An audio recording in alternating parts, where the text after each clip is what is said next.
It happened on an ordinary evening, in the house I once believed was my safe haven.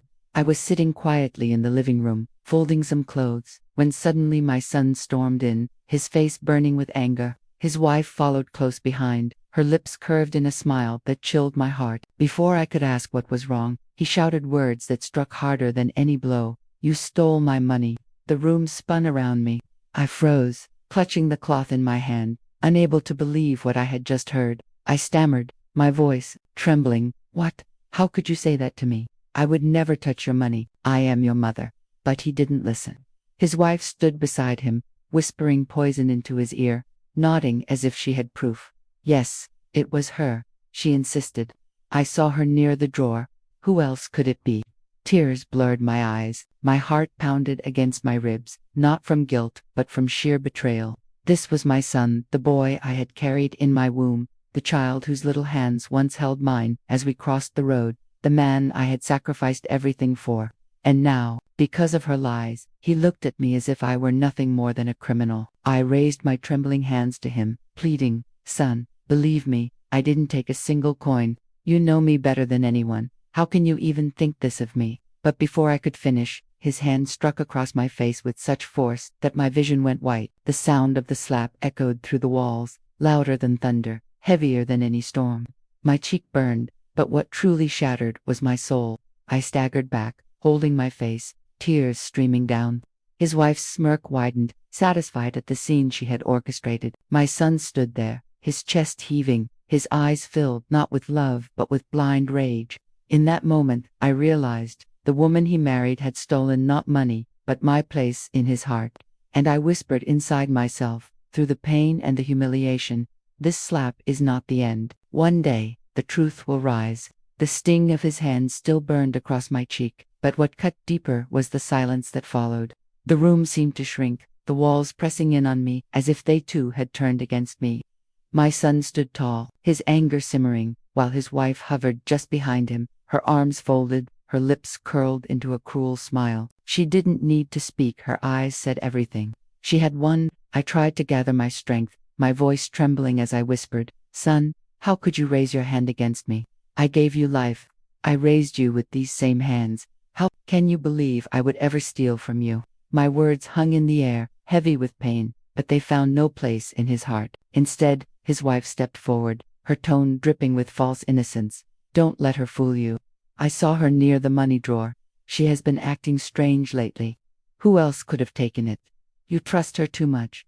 But sometimes even your own blood can betray you." Her lies were sharp, cutting through the little trust he still held. My son turned his gaze back to me, and I saw no hesitation, no doubt, only cold certainty planted by her venom. Then came the final blow. He walked to the small cupboard where I kept my things, yanked my clothes from their place, and stuffed them into a bag with rough, careless hands. "If you cannot respect this house," he shouted, "then you cannot stay in it." I reached out, crying, "Please, at least listen, please, don't do this." But he wouldn't stop. He grabbed the bag, marched to the front door, and threw it out onto the street with a loud thud. My heart sank with it, as though all the years of love, sacrifice, and care had been hurled away in that single motion. The noise drew the attention of the neighbors. Doors cracked open, faces peeked out.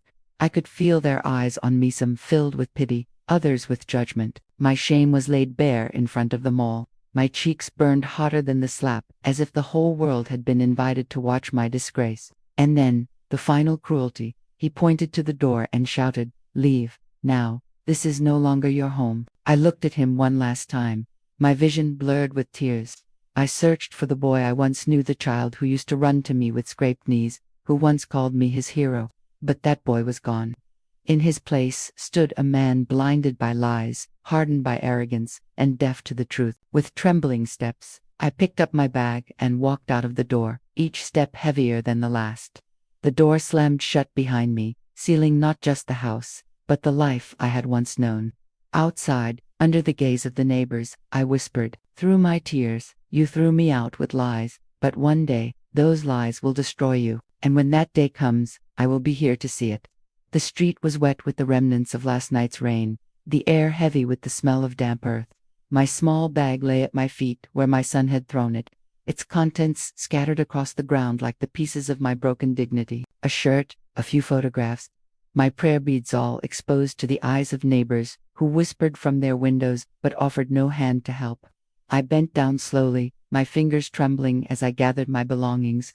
Each item felt heavier than stone, as though the weight of betrayal had settled into them. My tears blurred my vision, dripping onto the clothes I folded back into the bag. I pressed the photographs to my chest for a moment, pictures of my son as a child. His smile bright, his little arms wrapped around me. How cruel it felt now to hold proof of love that no longer existed. The whispers around me grew sharper. Some pitied me, poor woman, thrown out at this age. Others judged, maybe she really did take the money. Their words sliced through me, reminding me that lies spread faster than truth, and the biggest lie of all, that I was a thief, was now stamped onto my name like a scarlet mark. I clutched my bag and began to walk, though I had no destination. Each step felt like exile. Every glance from strangers a reminder of the home I had lost. My feet carried me aimlessly through familiar streets that suddenly looked foreign. The bakery where I once bought bread, the park where I used to take my son Olivet, now seemed like a world I no longer belonged to. By evening, exhaustion wrapped itself around me like chains. My body ached, my heart heavier still. I found an old bench under a flickering streetlight and sank onto it, pulling my shawl tight against the night air. The cold seeped into my bones, but worse than the chill was the emptiness in my chest. For the first time in my life, I was truly homeless, not just without a roof, but without the love that had once been my shelter. My son's slap replayed in my mind, louder with each memory, until it felt like it would never fade. His wife's smirk haunted me, her lies echoing as if she were sitting beside me, whispering them again and again. I looked up at the sky, searching for stars, but the clouds had swallowed them. The darkness above seemed to mock the darkness inside me. Yet somewhere deep within, beneath the pain and humiliation, a small flame still flickered. I whispered into the night, "You can take my home, you can throw me into the streets, but you cannot kill the truth. One day, it will rise." And with that whisper, I closed my eyes on the cold bench, holding on to the only thing I had left, hope that justice would find me, even in the streets of betrayal. The next morning, I awoke stiff and aching on the hard bench, the chill of the night still clinging to my bones. My eyes were swollen from weeping, and my heart carried the weight of humiliation heavier than the bag at my side. I thought I was utterly alone in the world, that no one had seen the truth, that the lies had buried me forever. But as the sun rose, a gentle voice called my name. I turned, startled, and saw one of my old neighbors, an elderly woman named Mrs. Collins. She had lived across from my son's house for many years, and unlike the others who only whispered,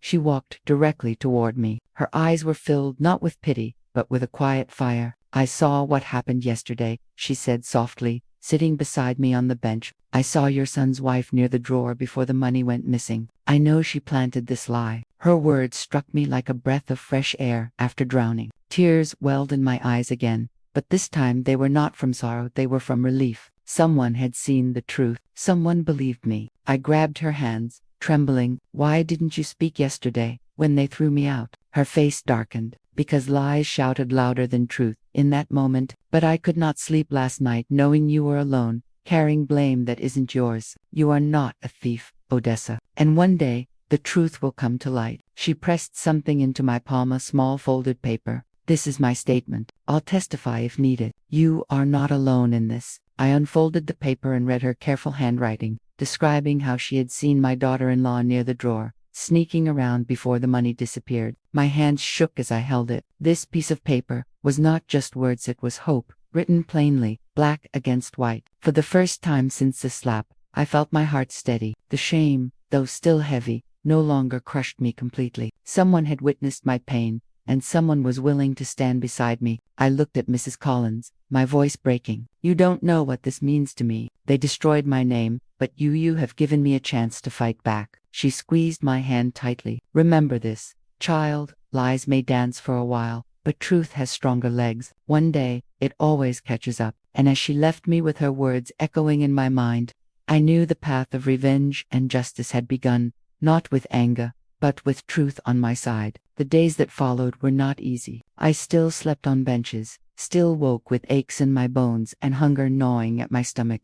but the folded paper Mrs. Collins had given me never left my side. I kept it tucked safely inside my bag, close to my heart, as if those words alone were keeping me alive. It was not just a statement, it was proof that I was not mad, not delusional, not guilty. Proof that someone had seen the truth when the world had turned its back on me. Each morning, as I washed my face at a public tap and wrapped my shawl tighter, I whispered to myself, "This is not the end. You are not finished. Stand up, Odessa." The humiliation I had suffered still burned inside me, but it no longer crushed MIT fueled me. Every insult, every whisper, every flash of my son's hand across my cheek became the fire that pushed me forward. I began to visit the local library during the day, a warm place where I could sit without being chased away. I read books about women who had been wronged but found strength to fight back. Their stories seeped into my veins, giving me courage I didn't know I had. At night, when I curled up on the cold bench, I repeated their words in my head, reminding myself that no betrayal could erase my dignity unless I allowed it. One afternoon, as I held the paper again, I thought of my son. For a moment, a mother's heart still ached, wishing he would come and take me home, apologize, tell me he had been blind. But the memory of his slap, the rage in his eyes, and his wife's mocking smirk hardened that ache into resolve. No, I could not wait for him to change. I would not beg for his mercy. If he would not see the truth, I would make the world see it for me. It was in those long, quiet hours of reflection that I found my purpose. My son had thrown me out with lies, but I would rise again with truth. They thought they had broken me, but they had only sharpened me. And as the sun set one evening, painting the sky blood red, I whispered to myself, "The day will come when they will face me not as the weak, broken mother they slapped and shamed, but as the woman who stood back up, carrying truth like a sword." It was on one of those weary afternoons at the library that fate placed someone in my path. I sat in the corner, staring blankly at the folded statement Mrs. Collins had given me, when a man approached. He was middle-aged, neatly dressed, with kind but sharp eyes that noticed everything. He looked at the paper in my hand, then at my worn face, and asked gently, "Are you all right, ma'am?" I hesitated. Shame still clung to me like a second skin. For a moment, I wanted to hide my story, to bury my pain where no one could see it. But something in his voice felt safe, so I whispered, "My own son accused me of stealing money. He slapped me, threw me out, and told everyone I was a thief. But I am not. His wife planted the lie, and this," I lifted the folded paper, "is the proof someone else saw the truth." The man listened silently, his brow furrowing with each word. When I finished, he introduced himself. "My name is Daniel. I work with a community legal aid center. We help people who've been wronged, especially the elderly. If what you say is true, we can help you fight back." My heart raced. For weeks, I had wandered with only humiliation as my companion. Now, for the first time, I heard the word help. I blinked back tears. "But I have no money. I cannot pay lawyers." He smiled faintly. "Justice doesn't always need money. Sometimes it only needs truth and courage to speak it. You already have both." That evening, Daniel walked me to the shelter where he volunteered. For the first time since being thrown out, I had a bed to sleep in, a roof over my head, and food that warmed my empty stomach. More than that, I had hoped that justice might not just be a dream.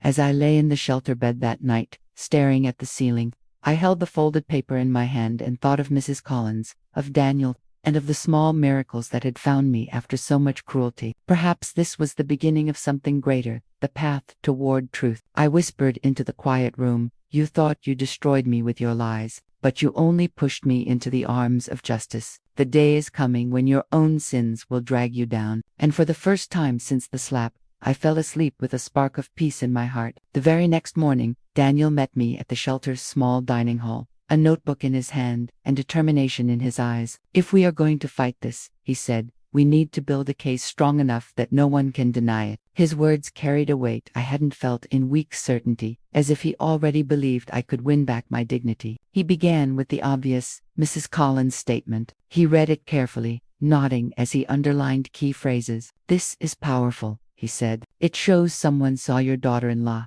near the money before it disappeared. That's motive and opportunity." Then he asked me to recount everything in detail. I told him about the evening, the accusations, the slap, the neighbors who gathered outside, the way my belongings were thrown into the street. My voice shook as I relived it, but Daniel wrote every word, his pen moving quickly across the page. "Don't be afraid of these memories," he said softly. Every wound you share is another weapon in this fight. We returned to the library together, where he helped me write an official statement of my own. My trembling hands held the pen, but this time, instead of signing away my dignity, I was reclaiming it. Line by line, I poured my pain onto the page, the betrayal, the humiliation, the injustice. When I was done, Daniel looked at me with quiet pride. "That's your truth," he said, "and truth is stronger than lies." Over the next few days, Daniel spoke with neighbors. Some turned their backs, unwilling to get involved, but others whispered what they had seen, that my son's wife had been careless with money, that she had argued with him about expenses, that she often stirred trouble in the house. Slowly,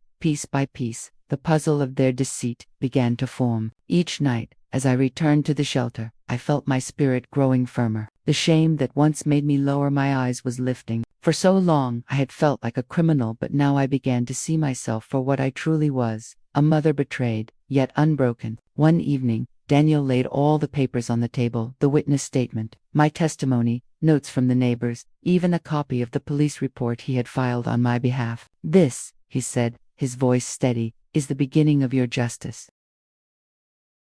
We will take them to court, and this time, they will be the ones who cannot defend themselves." I stared at the stack of papers, my heart pounding. This was no longer just survival. This was the start of my revenge, not with fists, not with anger, but with truth sharpened into a weapon. I closed my eyes and whispered, "The hand that slapped me will soon tremble in shame." The day of the hearing arrived sooner than I expected. I stood at the courthouse steps with Daniel beside me, my heart pounding like a drum inside my chest. The building loomed tall, its doors heavy and intimidating.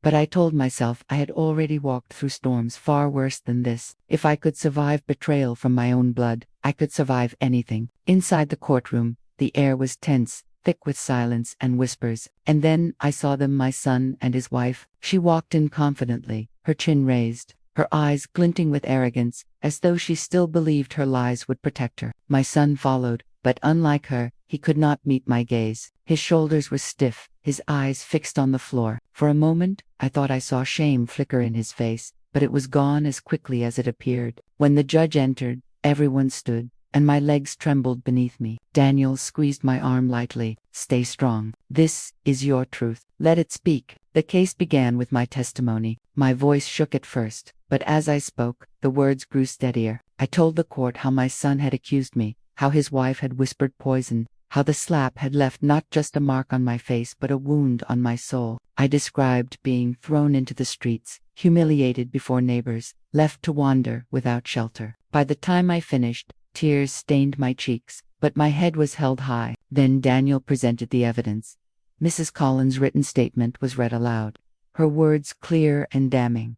She had seen my daughter-in-law near the drawer before the money vanished. Daniel also called neighbors who admitted under oath that the wife had often quarreled about finances, that she had a reputation for stirring trouble. Piece by piece, the lies unraveled before everyone's eyes. When it was their turn to speak, my son's wife tried to twist the story. She put on a mask of innocence, her voice sharp and trembling, as she insisted, "She's lying. She stole the money and now wants to frame me." But her arrogance cracked under the weight of the evidence. The judge's face remained cold, unimpressed. Then my son was asked to testify. His hands shook as he stood. For the first time, he looked at me really, looked at me, and I saw fear in his eyes. His lips parted, but his voice was hollow.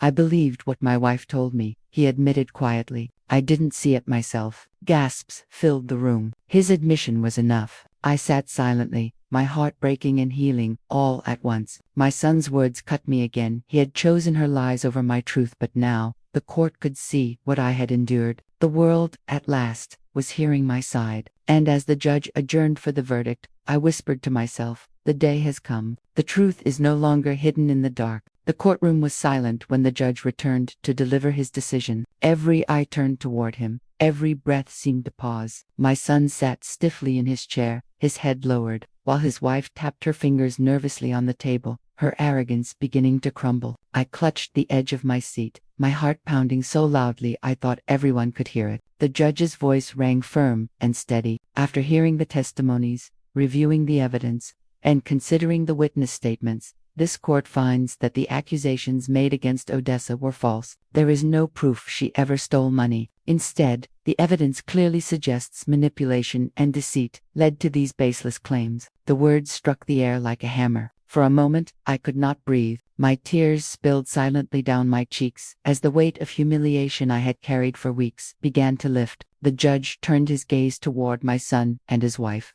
This court also recognizes the cruelty and abuse inflicted upon her, the public humiliation, the physical assault, and the wrongful eviction from her own home. Such actions are unacceptable, both legally and morally. Restitution will be pursued. My son's face grew pale, his eyes darting between the judge and me. His wife's lips pressed into a thin, angry line, but her defiance had no strength left. The truth had crushed the lies they had built their world upon. In that moment, I did not need applause or cheers. The silence of the courtroom, the shame on their faces, and the firm voice of the judge were enough. Justice had spoken. The scar on my cheek might never fade, but the stain on my name had been wiped clean. As I left the courtroom, my steps felt lighter than they had in months. I whispered to myself, they tried to bury me with lies, but the truth rose stronger. And now, they will live with the shadow of their own shame. News of the verdict spread faster than wildfire. By the evening, whispers filled every corner of the neighborhood. People who once looked at me with suspicion now lowered their heads in shame,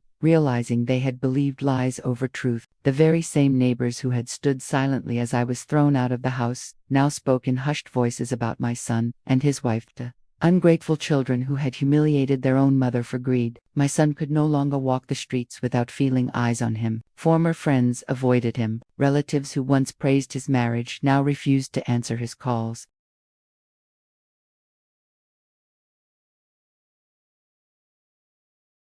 At his workplace, colleagues murmured behind his back, and his boss, disgusted by the scandal, began to question his integrity. The proud man who once shouted at me with authority now lived under the shadow of disgrace. His wife fared no better. The smirk she once wore so confidently had vanished, replaced by bitterness. Women in the neighborhood turned their backs on her. No one trusted her words anymore. Invitations to gatherings stopped. Even those who had once admired her beauty now saw only deceit in her face. The arrogance she carried like a crown had been snatched away, leaving her exposed and isolated. Meanwhile, the court arranged for me to receive restitution. I was given temporary housing, regular support, and most importantly, recognition that I was wronged. For the first time in many weeks, I slept in a bed that was mine, beneath a roof where no one could tell me to leave. But the true victory was not in the legal papers or the walls of my new shelter. It was in watching the lies crumble. The ones who slapped me,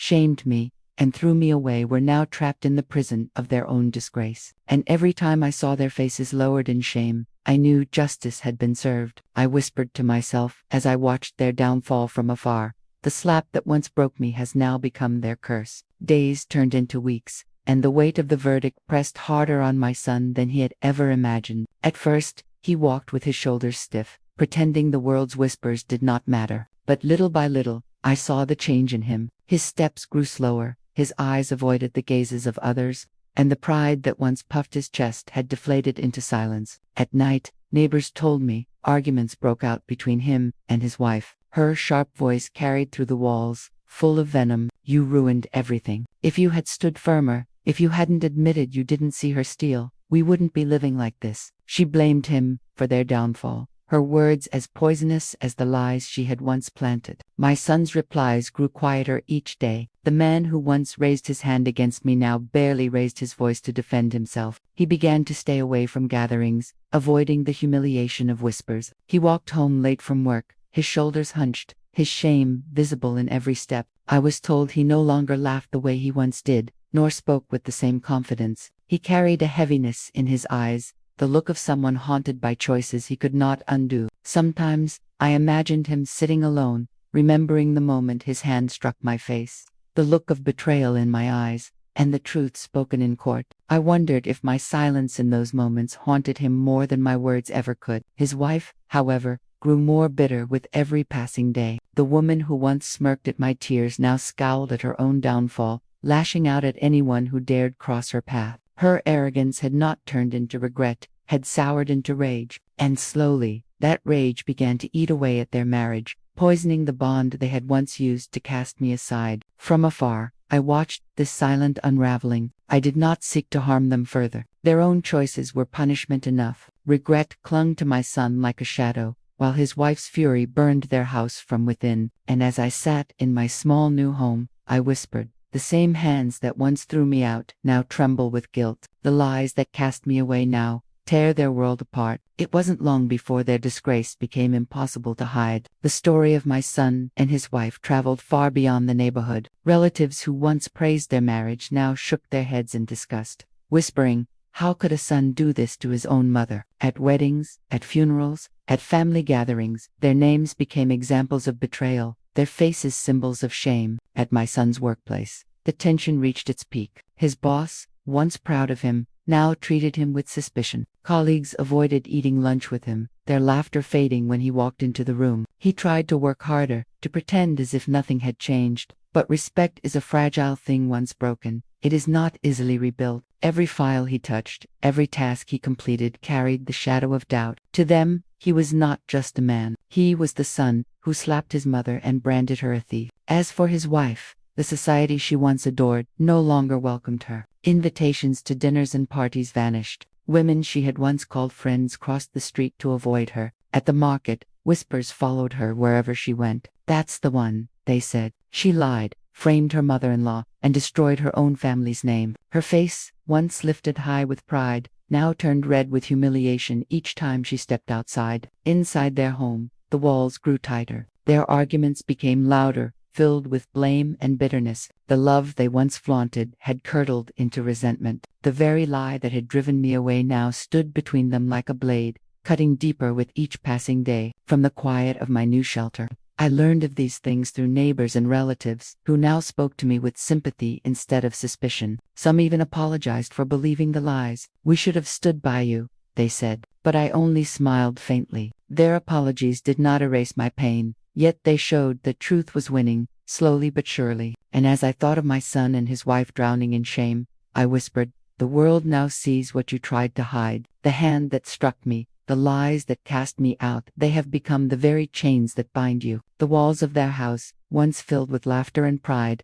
had turned into a battlefield. Neighbors often heard the shouting at night, arguments that carried through the thin windows. My son's wife, no longer able to hold her tongue, lashed out with venom. You're weak. You should have defended me in court. Because of you, everyone hates us. Her words were knives, each one cutting into the cracks already spreading between them. My son, once fiery with anger, now spoke little. His replies were quiet, heavy with guilt. Don't blame me, he would mutter. You're the one who lied. You're the one who told me it was her. But even as he tried to shift the blame, the shame on his face betrayed him. Deep down, he knew that no matter her lies, the slap had been his choice. He had raised his hand against his own mother. That sin could not be washed away. The silence between them grew longer, colder. Meals were eaten without words, their eyes avoiding each other. His wife's fury, once sharp and confident, now boiled into resentment. She blamed him for their isolation, for the whispers, for the loss of respect. He blamed her for the lies, for the poison she had planted, for turning his hand against his mother. It was inevitable. The marriage began to crumble. What had once united them was not love, but deceit. And deceit is a fragile foundation. The more they tried to hold it together, the more it cracked beneath them. She began to spend her days locked in bitterness, while he walked the streets with his head low, a man broken by his own choices. And I, from the quiet of my new life, watched their collapse unfold like a storm destroying its own home. I felt no joy in their misery, but neither did I feel sorrow. This was justice in its purest form, not from my hands, but from the weight of truth itself. I whispered into the night, the lie that destroyed me has now destroyed them. The same poison they poured into me now eats away at their own hearts. As weeks turned into months, the silence in their home grew heavier than any storm. My son, once proud and commanding, now looked like a shadow of the man he used to be. His shoulders slumped, his eyes carried a constant sadness, and even his voice had lost its strength. The weight of what he had done pressed on him day and night, leaving him restless and broken. At night, he would lie awake, staring at the ceiling, hearing my words echo in his mind. I gave you life. How can you believe I would steal from you? He remembered the slap, the sound it made, the look on my face when his hand struck me. No matter how he tried, he could not erase that moment. It became a ghost that followed him everywhere at work, in the market, Even in his dreams, his wife's bitterness only deepened his regret. She hurled insults at him daily, blaming him for their ruined reputation. But her voice was drowned out by the louder voice inside his own heart, the voice of guilt. He began to realize that she had poisoned him with lies, but it had been his choice to believe them, his choice to betray me, his choice to strike me, and that choice had shattered his peace forever. He tried to reach out to relatives, but they turned him away. "We cannot forgive what you did to your mother," they told him coldly. Friends avoided him, neighbors whispered when he passed. Everywhere he went, he carried the brand of a son who raised his hand against the woman who gave him life. One evening, overwhelmed by his torment, he sat alone with tears in his eyes. "Why did I do it?" he whispered to himself. "Why did I believe her? Why didn't I trust my own mother?" His regret was not a single moment, it was a river that drowned him daily, with no escape. And far away, in the quiet of my own small home, I felt the balance of justice. I had no need for revenge anymore, because life itself was punishing him in the most painful way possible. Through regret that never slept, I whispered to myself, "The hand that struck me now trembles with guilt. The heart that cast me out now lives in chains of its own making." Time moved on, but the scars of betrayal never truly faded. My son and his wife lived in the ruins of their own choices, she consumed by bitterness, and he crushed beneath the weight of regret. The house that once echoed with pride and laughter had become silent, filled only with arguments and shame. And I, though wounded deeply, found peace again in the quiet corners of my new life. I had learned a truth far greater than pain. Betrayal, no matter how cruel, cannot bury the truth forever. Lies may spread quickly, but they cannot stand against the strength of honesty and patience. My son's hand left a mark on my face, but his greatest wound was the one he inflicted upon his own soul, a wound that no medicine could heal. As I sat by my window, watching the sun sink below the horizon, I whispered to myself, this was not just my suffering, it was my awakening. I had been humiliated, thrown into the streets, branded a thief, but in the end, I rose again, not with anger, but with the power of truth. Their lies destroyed themselves, and justice restored me. The lesson is clear. Never let anyone steal your dignity, even if it is your own blood, and never forget that the truth, though sometimes silent, always waits for its day to speak. For me, that day had come. Moral of the story: a son may forget the sacrifices of his mother, but the world never forgets injustice. Lies can silence the truth for a while, but they cannot kill it forever. The hand that strikes a mother does not wound her, alone it wounds its own soul. Greed blinds the heart, but truth eventually clears the vision. Respect is a treasure. Once lost, it cannot be easily regained. A lie may win the crowd, but only truth stands firm before justice. Betrayal from strangers hurts, but betrayal from blood shatters the soul. Even in the darkest night, hope can survive in a single kind heart. Society may believe lies, but time always exposes them. The one who humiliates a parent humiliates himself before the world. False pride crumbles faster than any wall built on honesty. A son who listens to deceit over his mother's voice loses both his peace and his honor. Shame is a heavier punishment than any prison. A mother's tears may fall silently, but they carry the power of prayer. God stands with the oppressed, even when the world turns away. Revenge taken by truth is stronger than revenge taken by anger. The slap that humiliated her became the curse that haunted him. Those who dig pits for others often fall into them themselves. A parent's dignity is sacred. To break it is to break your own future. The greatest lesson: never sacrifice your integrity, because truth will always be your final shield.